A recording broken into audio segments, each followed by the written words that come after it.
Hello students, आज मैं आपसे बहुत दिनों के बाद मिल रही हूँ और मैं अज्यूम कर रही हूँ कि आप सबकी एग्ज़ाम की तैयारी बिल्कुल स्मूथ तरीके से चल रही है और आप अपने बेस्ट ऑफ हेल्थ में अपनी पढ़ाई बिल्कुल रफ्तार से कर रहे हो। ओके, आज मैं यहाँ पे क्यों हूँ वो मैं आपको बता दूँ।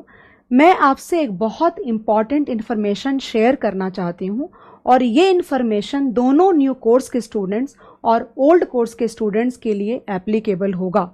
ओके, ये एक बात हो गई। दूसरी बात कि जो इन्फॉर्मेशन मैं आपसे शेयर करना चाहती हूँ वो इन्फॉर्मेशन मे के एग्जाम के लिए, मे 21 के एग्जाम के लिए और आगे के लिए भी एप्लीकेबल होगा। Okay, and this is related to foreign exchange chapter. Okay, foreign exchange chapter के अंदर में आप सबको पता है कि एक टॉपिक है cancellation, extension and delivery of a forward contract. आप सबको पता है।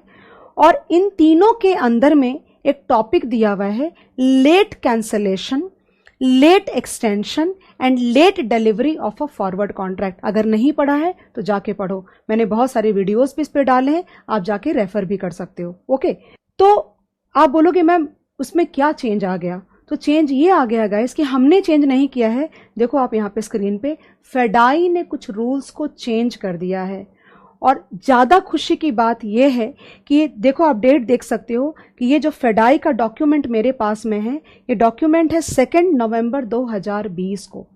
ओके, तो फेडाई के रूल के हिसाब से नवंबर 2020 के पहले फेडाई का रूल ये बोलता है अगर कोई कस्टमर अपने ड्यू डेट, मान लो कस्टमर ने 1 जनवरी को फॉरवर्ड बुक किया 3 महीने के लिए, मैं इंपोर्ट एक्सपोर्ट की बात नहीं कर रही हूं, मैं इन जनरल बात कर रही हूं।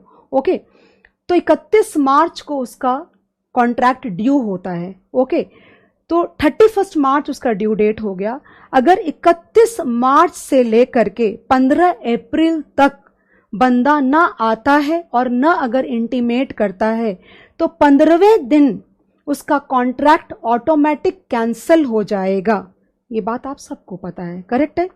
और अगर वो 15 दिन के अंदर, मतलब सपोज करो कि 31 मार्च को अगर कॉन्ट्रैक्ट ड्यू होता है और अगर बंदा 10 अप्रैल को आता है, तो सबसे पहले आपको ये पता होना चाहिए कि अगर ड्यू डेट अगर क्रॉस हो गई है तो बैंक कस्टमर को क्या क्या चार्जेस इंपोज करेगा। ये ऑलरेडी अब तक पढ़ाई हो जानी चाहिए थी, यूट्यूब के वीडियो में मैंने बना के डाला है।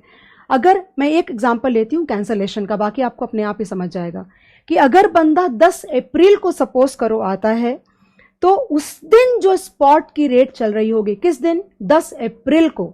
ओके, उस दिन जो स्पॉट में रेट चल रही होगी, अब तक उसका ऑटोमेटिक कैंसिल नहीं हुआ है, 10 अप्रैल को बंदा आता है तो उस दिन की जो स्पॉट की रेट रहेगी उस रेट के हिसाब से जो कैंसलेशन चार्जेस होंगे वो कस्टमर को बैंक को देना पड़ेगा। उसके अलावा बैंक उसको स्वैप लॉस चार्ज करेगा, उसके अलावा उसको interest on outlay of funds भी चार्ज किया जाएगा। ये बात ऑलरेडी अपने को पता है।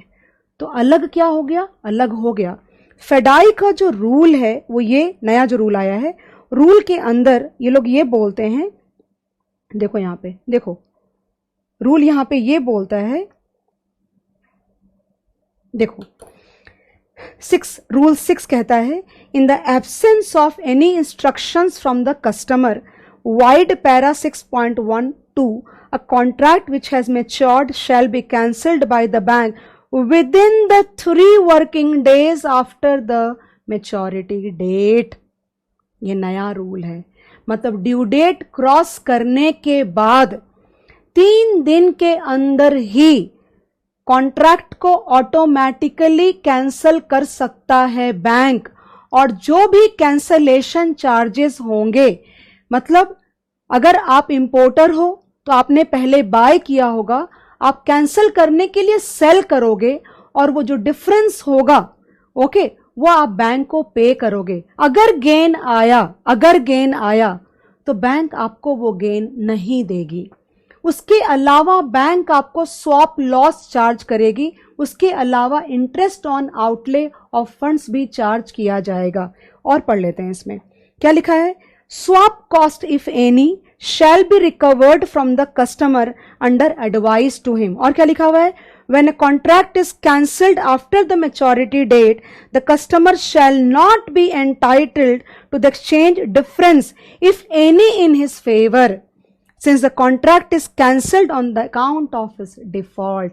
कहने का मतलब हुआ कि जब आप कैंसल करोगे अपनी ड्यू डेट के बाद, तो अगर आपको गेन भी आ रहा होगा कैंसलेशन में, तो भी बैंक आपको वो गेन पास ऑन नहीं करेगा, क्योंकि मतलब आपने बैंक को बेसिकली परेशानी में डाला है।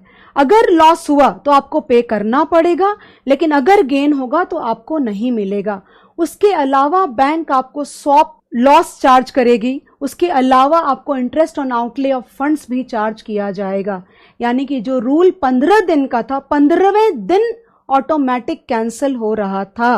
15वें दिन एग्जैक्ट, मैं लैंग्वेज पढ़ाऊंगी आपको। यहां पे क्या लिखा है? Within the third working day नहीं लिखा है, it has not mentioned as third working day. वहां लिखा था 15वें दिन कैंसिल होगा, यहां पे विद इन 3 डेज। मतलब बैंक चाहे तो ड्यू डेट के अंदर कभी भी 3 दिन के अंदर ऑटोमेटिक कैंसिल कर सकता है। याद रखना। खुशी की बात यह है गाइस, सबसे ज्यादा अच्छी बात यह है कि मैं आपको 2 डॉक्यूमेंट और दिखा रही हूं। एक आपका आईसीआई मटेरियल है दिसंबर 2020 के पहले का। आपको पता है आपका न्यू स्टडी मैट ऑलरेडी आया दिसंबर 2020 में, तो न्यू के पहले वाला और न्यू वाला मैं आपको दोनों दिखाती हूं। आपको पढ़ के और वो देख के आपको प्राउड फील होना चाहिए कि आईसीआई ने उतनी लेटेस्ट इंफॉर्मेशन नवंबर में जो दी थी वो दिसंबर में ऑलरेडी वो लोग अपडेट कर चुके हैं। आपको मैं अभी दिखाती हूं। ये आपका है, ये आपकी जो आईसीआई मैट है, ये है आपकी आईसीआई मैट कभी की, ये है न्यू मैट के आने के पहले। आपको दिखाती हूं मैं यहाँ पे, 1 मिनट रुक जाइए प्लीज।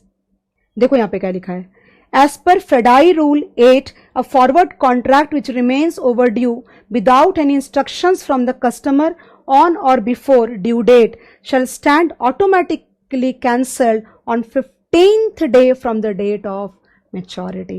and उस हिसाब से ये सम आप सब ने किया है। देखो 10 जून और 20 जून यहाँ पे ऑटोमेटिक कैंसिल नहीं होगा, बिकॉज 10 जून को अगर ड्यू डेट है सम के अंदर में, तो ये 20 जून को नहीं, 25 जून तक लाइव है कॉन्ट्रैक्ट। 25 जून को अगर वो नहीं आएगा, ना वो इंटीमेट करेगा, तो आपका कॉन्ट्रैक्ट कैंसिल हो जाएगा। तो इस समय ऑटोमेटिक कैंसिल नहीं किया हमने।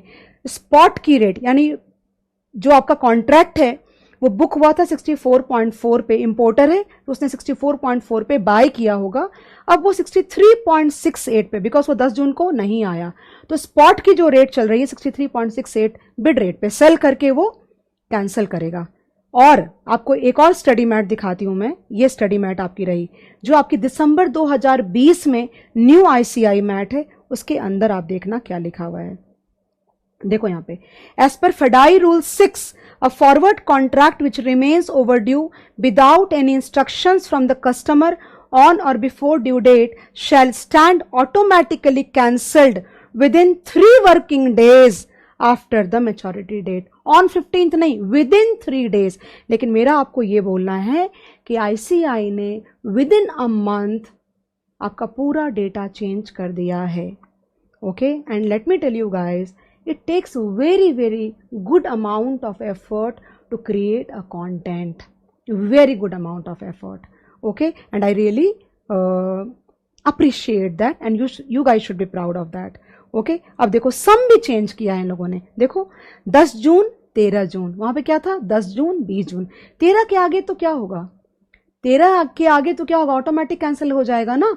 और जो ऑटोमेटिक कैंसिल होने के तहत जो चार्जेस होंगे वो कस्टमर को पास ऑन किया जाएगा। So this is a very important information जो आप ध्यान में रखिएगा। हो सकता है वो एग्जाम में आईसीआई आपका जो मई 21 का एग्जाम आ रहा है या फर्दर आपको ये हो सकता है थियोरी में भी टेस्ट कर ले, कोई बड़ी बात नहीं है। Just to check that whether you are referring their material or not, okay.